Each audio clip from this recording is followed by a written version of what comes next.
ဆန္ဒရှိတဲ့ပုဂ္ဂိုလ်မှာမအောင်မြင်နိုင်တဲ့အရာဆိုတာမရှိဘူးတဲ့အလုံးပြည့်စည်နိုင်တယ်ဟုတ်တယ်လေအရေးကြီးတာကစိတ်ဆန္ဒ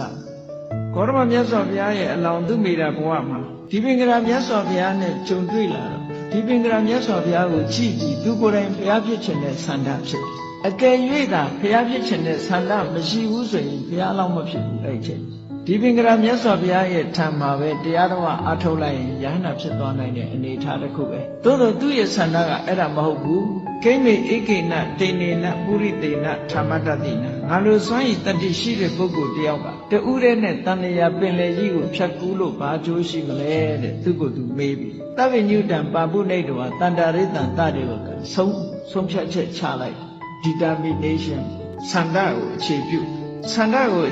ပြီးတော့သဗ္ဗညုတဉာဏ်ကြီးကိုရအောင်ယူပြီးတော့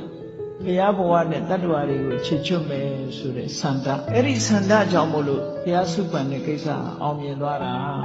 အနုမို့ဆိုမအောင်မြင်နိုင်ဘူးအဲ့တော့ဒီလောက်ခက်ခဲတဲ့ဘုရားဖြစ်ဖို့အရာတစ်ခုတောင်အောင်မြင်နိုင်တယ်ဆိုရင်တာမန်ကိစ္စလေးတွေဘာလို့မအောင်ပါလဲဆန္ဒရှိလို့ရှိရင်အောင်ပါ